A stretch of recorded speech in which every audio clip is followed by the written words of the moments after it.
हम लोग सीटेट के लिए सोशल साइंस का एमसीक्यू करने वाले हैं। पहला सवाल है, निम्न में से किस राजवंश ने अपने अभिलेखों में मलयालम भाषा का प्रयोग किया?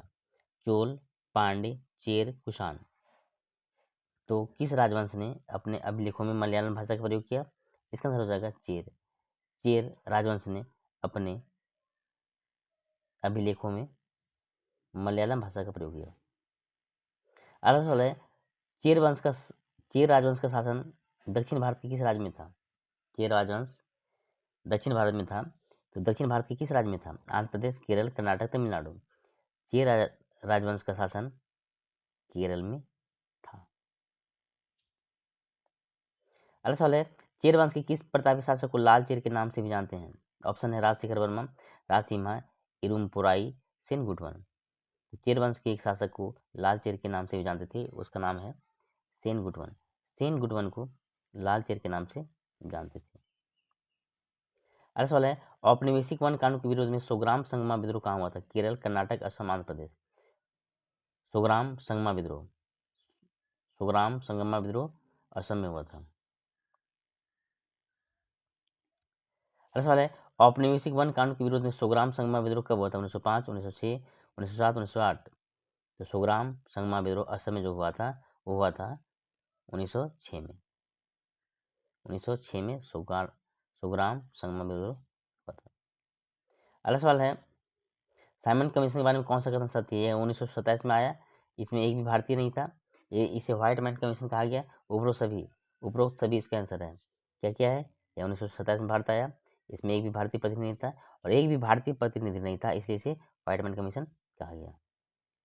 अगला सवाल है, गांधीवादी नेता पोटी श्रीमालू किस राज्य को बनाने के लिए 1952 में अनशन पर बैठे थे और उनकी मृत्यु हो गई थी? तो पोटी श्रीरामुलू ऐसे 1952 में आंध्र प्रदेश को बनाने के लिए बैठे थे, अनशन पर उनकी मृत्यु हो गई। अगला सवाल है, भाषाई आधार पर आंध्र प्रदेश अलग राज्य कब बना?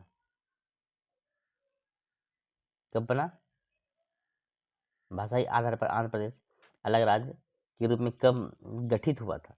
ये था 1953, इसका आंसर होगा 1953, 1952, 1953 में।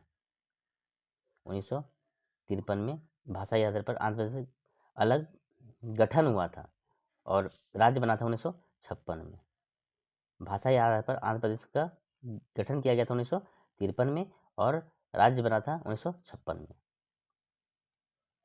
अगला सवाल है, वहदत ये दिन के हिमायती कौन थे? मोहम्मद अली जिन्ना, मौलाना आज़ाद, सैयद अहमद खान, हाजी मोहम्मद खान। वहदत ये दिन के हिमायती थे मौलाना आज़ाद। अगला सवाल है, भारत के लगभग मध्य भाग से होकर गुजरने वाली रेखा कौन सी? भूमध्य रेखा, आर्कटिक रेखा, कर्क रेखा, मकर रेखा। भारत के लगभग बीचों बीच से होकर गुजरने वाली रेखा है कर्क रेखा। कर्क रेखा भारत के बीचों बीच से गुजरती है। अगला सवाल है, निम्न में से किस राज्य से होकर कर्क रेखा नहीं गुजरती? राजस्थान, गुजरात, मध्य प्रदेश, असम। कर्क रेखा असम से नहीं गुजरती है, बाकी राजस्थान, गुजरात और मध्य प्रदेश से गुजरती है। 8 राज्यों से गुजरती है।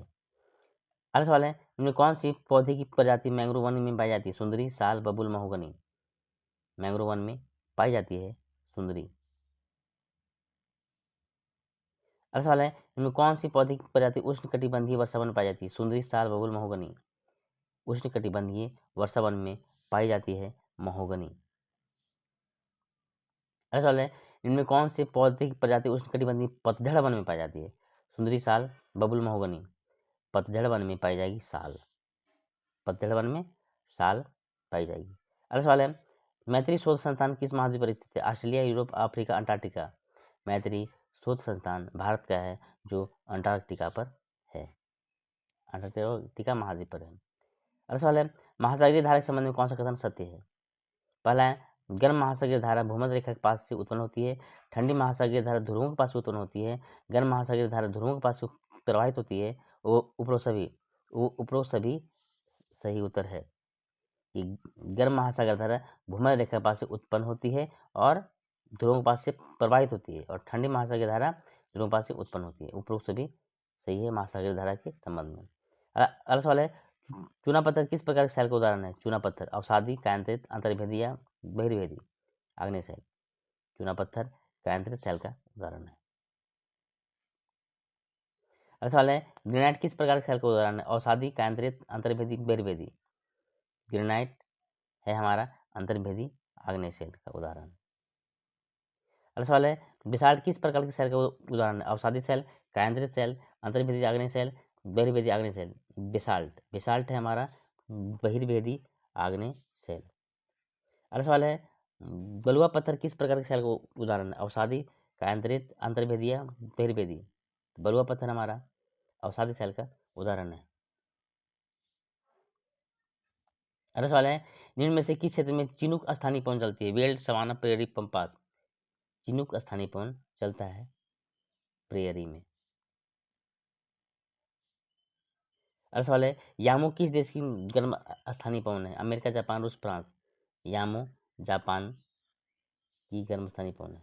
अगला सवाल है, इनमें से कौन ठंडी स्थानीय पवन है? मिस्टल, खाजरी, पुरगा, उपरोक्त सभी। ठंडी स्थानीय पवन सबका सब है, उपरोक्त सभी सबका सब है।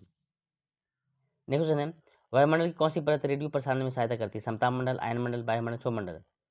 रेडियो प्रसारण में सहायता करती है वायुमंडल। अगला सवाल है, सुनहरी जरी निम्न में किसकी एक किस्म है? नायलॉन, रेशम, जूट, कॉटन। सुनहरी जरी कॉटन की एक किस्म है। ये था अंतिम सवाल। नेक्स्ट अगले वीडियो में। Thanks for watching.